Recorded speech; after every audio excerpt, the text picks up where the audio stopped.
आप सभी भक्तजनों का हमारी जीवन यात्रा चैनल में बहुत बहुत स्वागत है। एकादशी का व्रत महात्म्य विस्तार पूर्वक सुनिए, जो आषाढ़ शुक्ल की देवशयनी एकादशी कहलाती है। श्री कृष्ण ने कहा, हे युधिष्ठिर, यह प्रश्न नारद जी ने ब्रह्मा जी से किया था। ब्रह्मा जी ने कहा, इस एकादशी का नाम देवशयनी एकादशी है। इसे पद्मा भी बोलते हैं। इस एकादशी के व्रत के प्रभाव से समस्त पाप नष्ट हो जाते हैं। इसमें एक प्रसंग सुनाता हूँ। एक बार राजा मानधाता के राज में अकाल पड़ गया।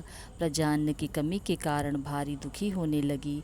आदमियों को सब लेकर राजा देव मंदिर पूजा करने के लिए गया। वहाँ पर अंगीरा ऋषि के आश्रम में पहुँचा। राजा ने मुनि को प्रणाम किया। मुनि के आशीर्वाद के देखकर पास बिठाया और आने का कारण पूछा। राजा ने कहा, हे मुनि, राज्य में 3 वर्ष से वर्षा नहीं हुई है, जिससे भारी अकाल पड़ गया। आप कोई ऐसा उपाय कहो जिससे वर्षा हो और अकाल दूर हो जाए।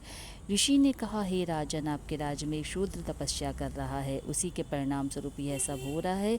यदि अकाल मिटाना चाहते हो तो आप उस शूद्र को मार दो। राजा ने कहा, हे मुनि, मैं निरपराधी शूद्र को मारकर अधर्म का कार्य नहीं कर सकता। इसके अतिरिक्त और कोई उपाय हो तो बताओ।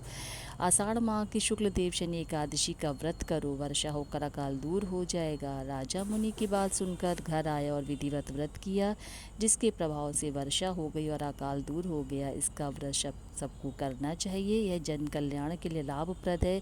चातुर्मास्य व्रत भी इसी दिवस से किया जाता है। और कर्क राशि में सूर्य स्थित हो तब विष्णु भगवान को शयन करावें, और जल सूर्य तुला राशि में स्थित हो तो भगवान विष्णु को उठावें। मलमास में भी यही रीति अपनावें। इसी दिन चतुर्मास व्रत को विधि पूर्वक धारण करें। विष्णु भगवान की प्रतिमा श्वेत वस्त्र धारण कराएं, सैया पर शयन कराएं। विनती करें, हे भगवान, मैं आपको शयन कराता हूँ, आप 4 मास तक शयन करें और मेरा चातुर्मास से व्रत निर्विघ्न रखिए। इसको करने से विष्णु लोक मिलता है। देवशयनी एकादशी व्रत करने से सभी मनोकामनाएं पूर्ण होती हैं। जो जैसा शुभ कर्म इस व्रत की अवधि में करता है, वह उसी प्रकार के फल को प्राप्त होता है। इसका लेख बड़ी एकादशी व्रत कथा में पूर्ण रूप से लिखा है। यह